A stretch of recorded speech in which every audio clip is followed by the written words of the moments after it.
Guys, what's up? Welcome back to another episode of #LiveLeanTV. Maybe that should just be your line from now on. I think I should just roll right into the show with that. Welcome, guys. How you doing, Jessica? Cheers. How you doing, Bill? Good, good. Yeah. I hope you guys enjoyed the last episode that was assumptions about us. But this week we're getting back to questions about health and fitness and everything. Because we pretty much actually, I would say from that assumptions video, it was about 50-50 where some of them were correct and some of them were... Yeah, it was kind of mixed. Yeah, it was mixed. Yeah. Sometimes people assume things that are just not even close to true. Yeah. And then some of them definitely were true. So we'll link it up right here if you guys want to go watch that video. If you missed it, you can go check out that video. It was kind of a fun video. Yep. Okay, so we have 40 questions for today's show. Well, we don't have 40 questions. We have a lot of questions, and we're going to get to... Yeah, we're definitely not getting to 40 questions. We'll do our best to answer all of yours, but if we didn't answer your question on this show... apologies. If you are asking questions on this show, most of the time they are getting answered. So make sure that you're watching the episodes that we publish because sometimes we're getting repeat questions that we already answered from the same people even. So if you did ask a question, but you haven't watched it, we probably did answer it. So check that before asking it again. Got it. You know. Okay. Got it. All right. Okay, first question from Abby Lopez 42 says, would you say peanuts are healthy to eat on a daily basis? No hydrogenated oils. Yeah, I would say peanuts are healthy to eat daily. I like peanuts in the form of peanut butter, mostly. And I think it's fine if they're roasted, but yeah, I would definitely avoid ones that have any, other oils added, especially hydrogenated. I will disagree. You think peanuts are not healthy daily? In my opinion, peanuts, first of all, peanuts are not a nut, they're a legume. Yeah. Legumes are high in what's a term called lectins, which can affect your body if you are sensitive to that. So I think it would be more of a test if you've been eating peanuts every day and you don't notice any ill effects to it, then yeah, if they're the non-hydrogenated kind, they're natural, then fine. But I personally prefer other forms of nuts because it's got a healthier macronutrient breakdown, healthier sources of fats in there, better sources of omega-3s to omega-6s. There's healthier options, but it's not to say that peanuts are the worst food in the world. It's better than probably 98% of the other processed foods out there. But for me, I'm not a peanut guy every day. Team no peanuts? Yeah, well, team. Let's enunciate that. Team. No peanuts. What did it sound like to you guys? I have a penis, just so everybody knows. Oh, penis. No. Oh my God, I just got it. Okay. Yeah, okay. But yeah. So here you go. You have two different answers for the same question. I like peanuts. I think they're healthy to eat every day. You can't say peanuts now without... Am I not saying it right? Peanuts. No, I mean, either way, what you're saying is true. Okay, anyway. You like penis and peanuts. I think it's more of a matter of not just opinion, but also personal experience. How do you feel if you do eat them every day? And also, peanuts are really high on the list of allergens. So a lot of people are allergic to them. So if you do notice a negative inflammatory kind of reaction in your gut or whatever after eating them, then maybe it's better to switch to a different source of healthy fats. And so, it completely depends. But I think I feel healthy enough if I don't think I eat peanuts every day. No, you definitely don't. No. You may eat peanut butter every day, but not peanuts. No, not every day though. That's what I'm saying is I don't think I do that even every day, but... yeah, if you want to, I don't think that there's any reason not to, as long as you feel okay. And I noticed somebody commented on the last video saying that I rush you with your answers. Do you find I rush you with your answers? I just feel like you try to keep the show moving. Exactly. Yeah. Without someone trying to keep the show running, we're never going to be able to get to answer enough questions if... there's not an end and start. Yeah, I think you're better at that because, guys, if I were the only one on the show, I'd probably talk for hours, right? Yeah. I tend to go on and on. I think we need to get to the point and then move on to the next question. Yeah, I appreciate that. Okay. So I'm not being controlling. Or aggressive. Or demanding. No, you're being a good I'm husband being and a leader. Not only the person hosting the show, but also the producer of the show. Okay. Okay. Now that I'm wasting time. Okay, let me cut let's you move off on. right now. Okay. When should I take my iron pills? Does it cause an insulin spike? You should take your iron pills whenever your doctor tells you to take your iron pills. Honestly, this is more of a medical question, and I don't think that everyone needs to take iron pills. It's not like a general thing to be taking iron pills. They should probably be only taken if doctor prescribed or recommended. So I would definitely check with doc on that one. Yeah. Okay, Holly Whitney says, what are some good weighted exercises to improve posture? My favorite weighted exercises for posture are rows, like anything where you're like pulling towards your core, like that. So you could do seated rows, bent over rows, single arm rows, any type of rows like that, because it helps really contract your shoulder blades back and get your chest more open. What do you like? Yeah, so I was going to say similar, but I like the Y's and T's is one of them. So It's a good one. It's Not basically usually weighted though. Unless you're like you super don't need strong. weighted. Yeah. I mean, like even if you do go weighted, it's like 5 pounds, 8 Maybe pounds. 5. Yeah. Maybe Okay, that's what I 3. do. Like, Yeah. So the Y's and T's are basically you create a Y with your arms over your head, and then you do a T, While you're laying face down. and then you can do a W as well. Those ones are great, and I know a lot of physiotherapists will recommend those for people with slump shoulders. Also, actually, I have a video on this.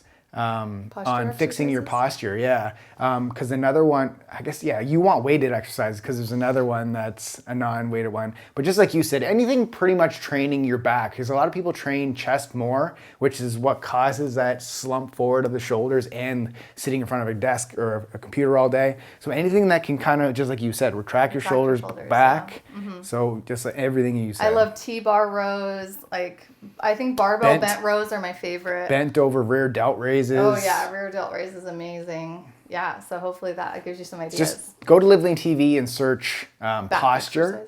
Posture, and I have the videos on there on how to improve your posture. Yeah, and if you guys don't know about our other channel called LiveLeanTV Daily Exercises, that is a great database, like resource for just like exercises, and they're all categorized like back exercises, leg exercises in playlists. So so if you want like a specific like weighted back exercises, like you can go and find that, and it'll give you like a library of ideas, and not just ideas but like also step-by-step demos how to do each exercise. So it's a really good resource. Do you believe in God? Attend church?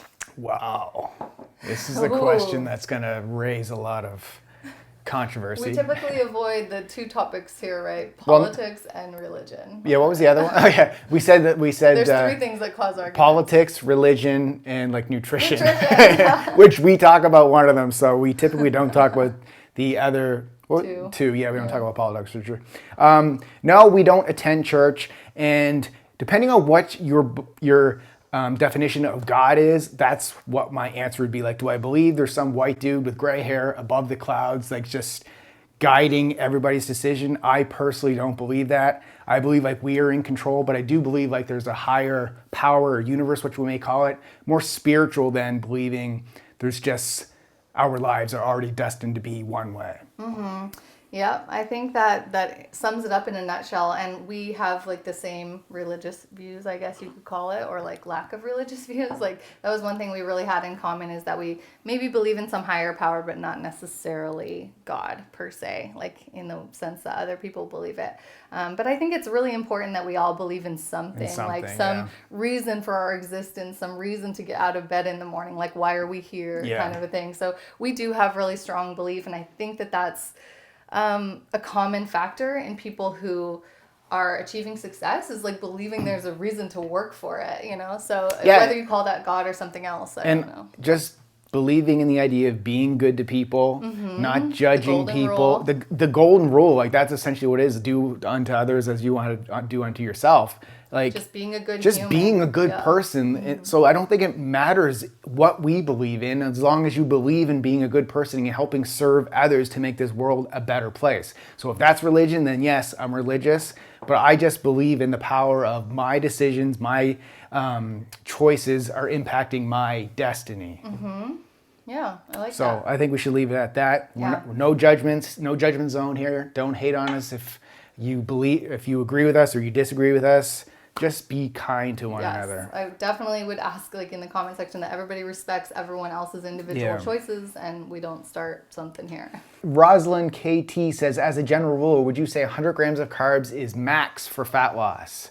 As a general rule, well, it depends for fat loss. So, like, it depends on where you are in that fat loss journey, in my opinion. Like I'm saying, if I'm training a client who has a lot of weight to lose, their calories should be coming from quality sources of protein and quality sources of healthier fat, because that's going to make you feel fuller and keep your sustained energy throughout the day. It's also going to help sustain muscle that you have. So when you are in a calorie deficit, the amount of protein that you're having is maintaining the muscle, and the muscle is the important part for your metabolism. This is the problem that so many people do when they go on a weight loss diet, is they just drop calories so substantially that they then lose muscle mass as well, which then decreases their metabolism. So it's just like this ongoing nasty cycle that you're just ruining yourself. So that's why I go with approach. Yes, you need to be in a calorie deficit, but those calories, what's comprised of those calories is important, and the biggest bang for your buck from those calories is from protein. Again,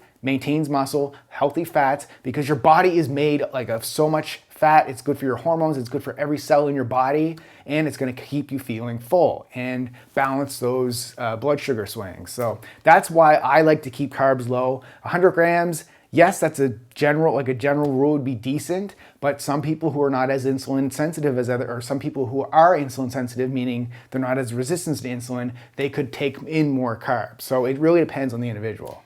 The thing I think about this is, like, you can say 100 grams of carbs, but it just depends on the person's body size, activity level, goal. There's so many things that number of grams per day depends on. So I would not say that there is any kind of like general rule of so many grams per day maximum for everyone, because there's so many factors that could affect that.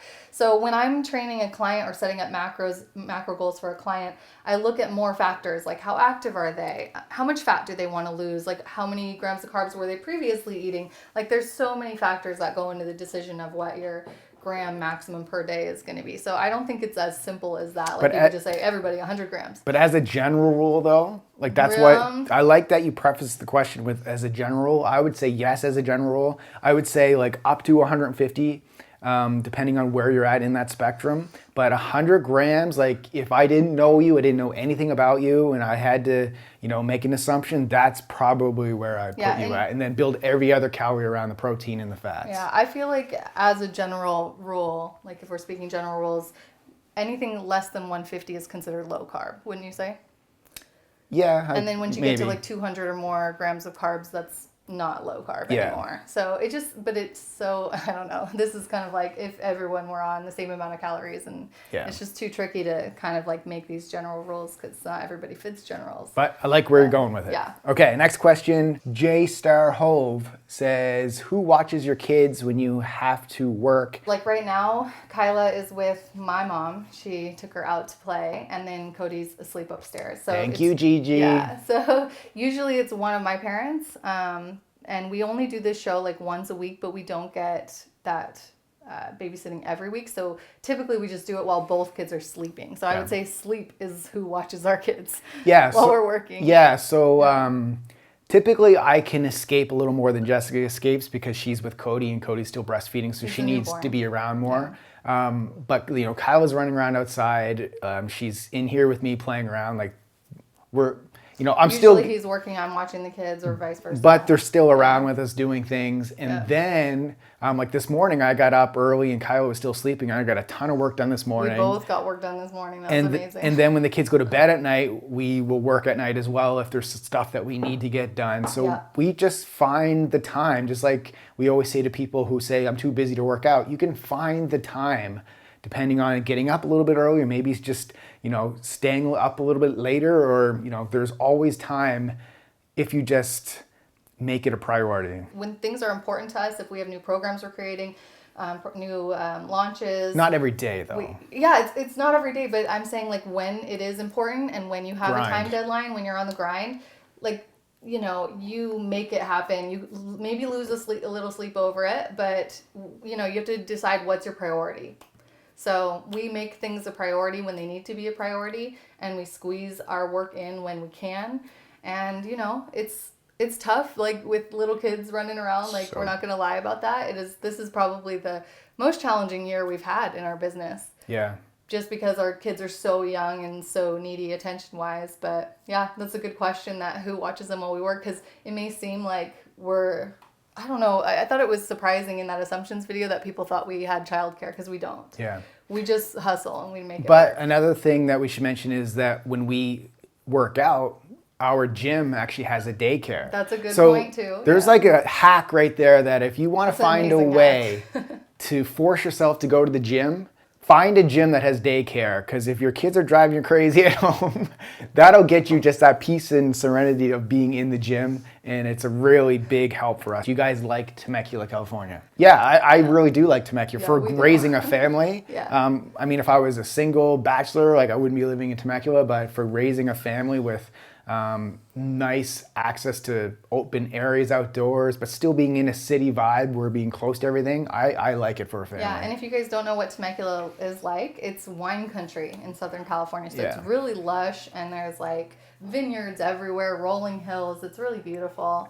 It is like in a valley, so it does get a little bit like hotter and colder versus like San Diego, where we were before, where it was 70 degrees all the time. There's a little bit more weather here, but it's really nice, and we're enjoying it. It's quiet. And we're still like an hour from San Diego and about an hour and a half from LA. So we're like right in kind of the middle of the two cities that we both lived in that we like to go back to. Yeah, and we still kind of travel back and forth. All right, next question from Neela Mabkhan says, for someone who has a thicker lower body, what can I do to see better results faster?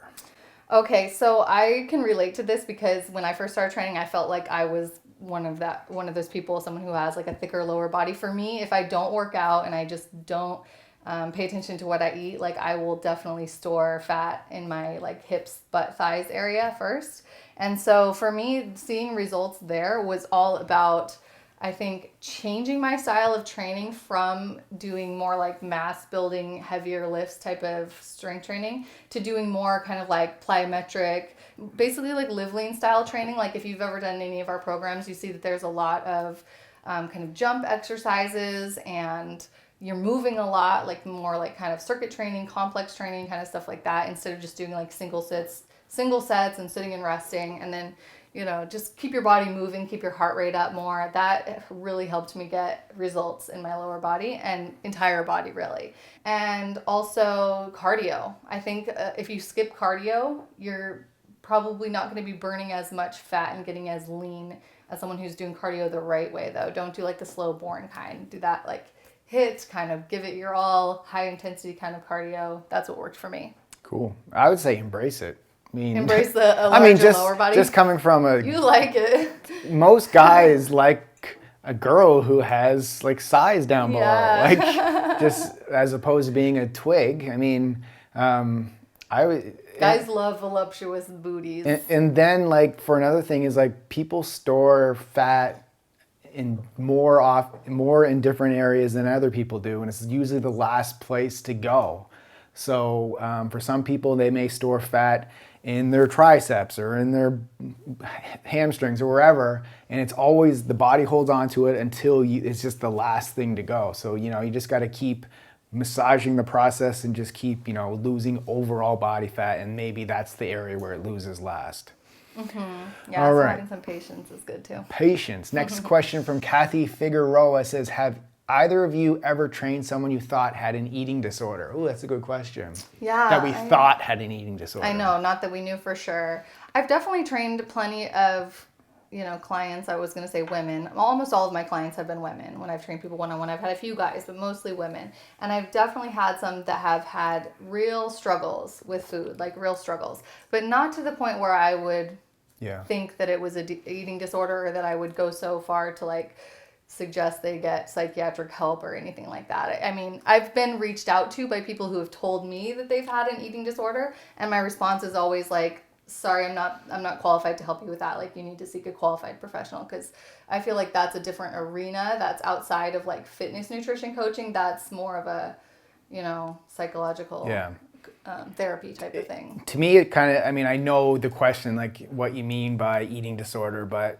essentially like anybody And everybody could have an eating disorder based on what that relationship is they have with food. Like maybe they're not going to the bathroom throwing up, but they have a bad relationship with food, thinking that like using it emotionally. Or... Yeah, and that sort of thing. Like for instance, like I trained a doctor who would basically just stress you because doctors live such a high stress life and they never can slow down during the day. So they take all this in, then they get home without eating, and then they just like gouge themselves because they're starving, they're stressed, they just go for something quick.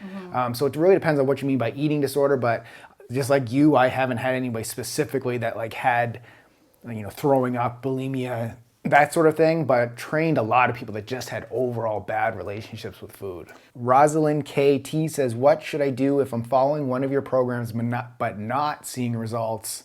All is on point.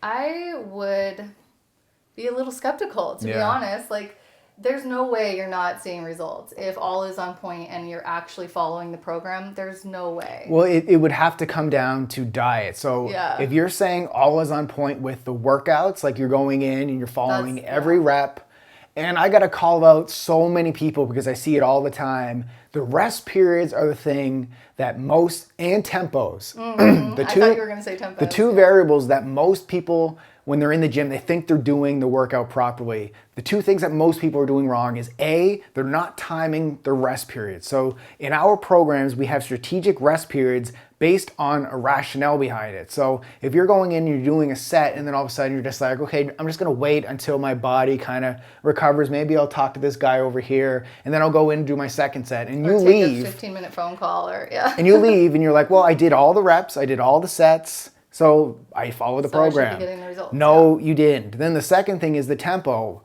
I think all of our programs have tempos in them. And the tempo simply means how quickly and slowly you're moving the weight. So how slowly are you moving it down? How slowly are you moving it up? And how much time are you taking to contract at the top of the lift and at the full extension of the lift?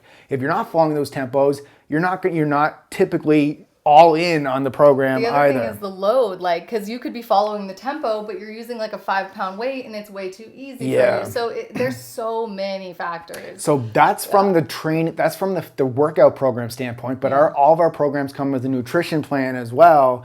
And this is where a lot of people are just they open it up and they look at it, but they're not actually doing it. So, I can't tell if you're saying all is on point, like you've dialed in your calories, you dialed in your macros, you're tracking them during this 6-week program, you're following the rest periods and the tempos, you're lifting heavy enough weight to the fact that you're like, you have nothing left in the tank after the set, or you maybe have 1 or 2 reps depending on what program it is, then it's like, call me. But other than that, I have a hard time believing. All that said, you're either in a calorie surplus, you're in a calorie deficit, so you're building or you're losing weight depending on what the program is.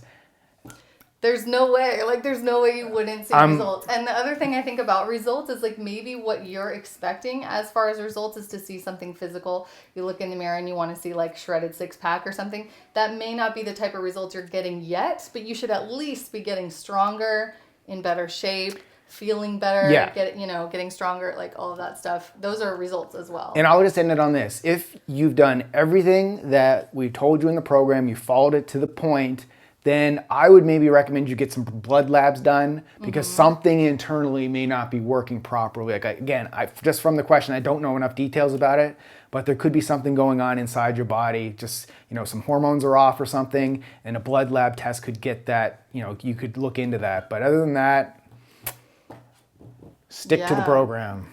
There's so much work and detail that goes into these programs. And we know that they work because we've done them ourselves. We've put hundreds of clients through testimonials, them. People always get results when they follow a program, even if the results are maybe smaller than expected, but there's no way there's ever none. Ellie Chianti says, what do y'all think about kombucha or LaCroix? I still drink a ton of water too.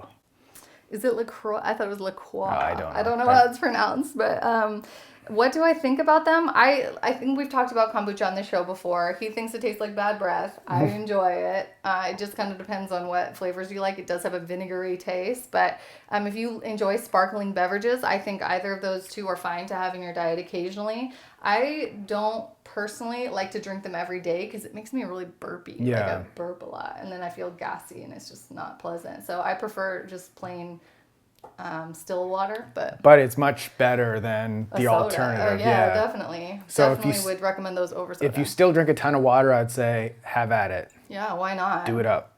Unless it's making you super miserable and gassy, then you can skip it. When I'm in a caloric deficit, is it still good to lift to not lose existing muscles and eat enough protein? Oh, absolutely. Definitely. That's the most important thing. So, you nailed the two most important things when you are in a calorie deficit to maintain muscle.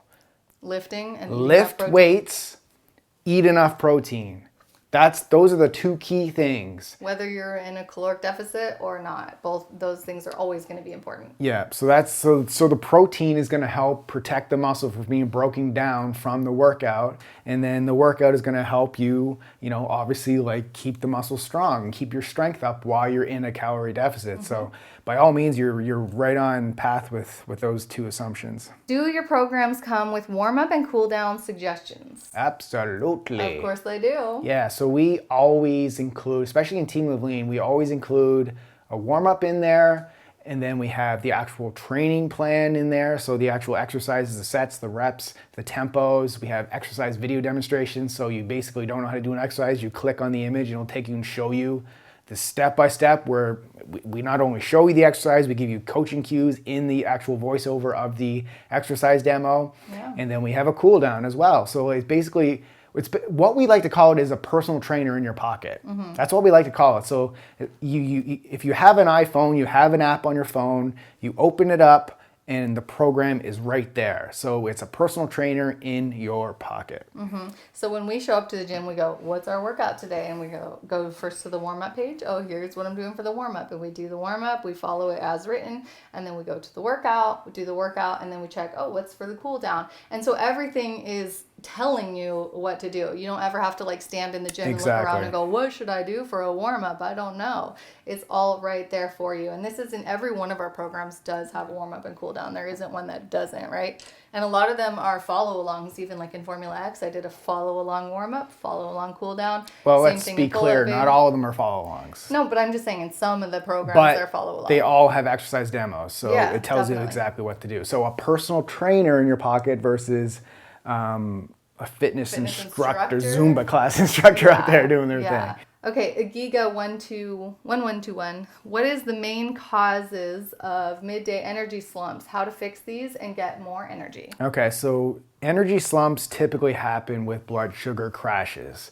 So this happens for multiple reasons. So you could start your day with a very high carbohydrate, refined sugar meal, like traditional standard America diet of cereal, bagel, juice. So your blood sugar is going to quickly go up, and then it's like you're going to have insulin come in. It's going to remove all that excess of blood sugar from your bloodstream, and then it's just going to go woo, like a roller coaster crash down. Then you're just going to be like the slug over look when you're in the office. So then what do?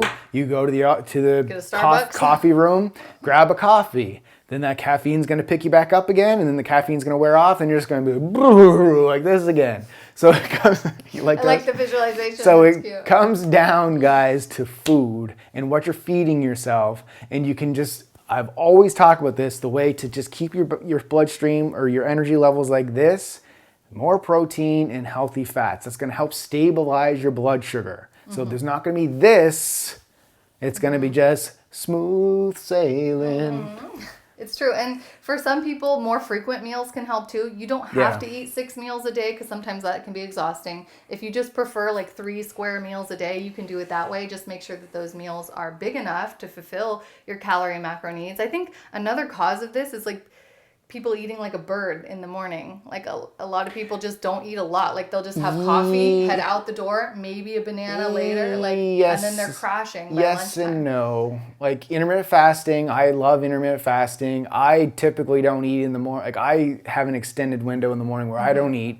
I'm still smooth sailing. So the reason is like, yes, if you extend that for too long. That's what I'm saying. If you don't eat until like 3 o'clock. I mean, some people are doing some this. people can do Seriously, that. some people are living on like coffee and then a banana and then nothing until 3 o'clock. But there's like, eventually there's a point where they're gonna just gouge because Yeah. their blood sugars, and it happens to me sometimes too. When I go Yeah. too long without a meal, I'm just like, give me the chips, the crackers, the bread. Yeah, I just need just something, grab. something quick. So, Looking for fast but energy. I would focus on just those things that we talked about. Yeah. All Okay, right. so one more question bonus for the podcast. Exactly. We're going to answer this one over on our podcast, guys. So if you're watching on YouTube, this is where we end off with you guys. We say so long, which we want to highly encourage you to head over to our podcast to get the full extended version of the show. So you can go subscribe over on Apple iTunes podcasts as well as Spotify or pretty much wherever you listen to podcasts. And when you are over on the podcast, please do us a big favor and give us a review and a rating. That helps us get the show out to more people so we can help more people live lean. Thanks for watching and keep living lean. Bye, YouTube. Okay, hey podcast.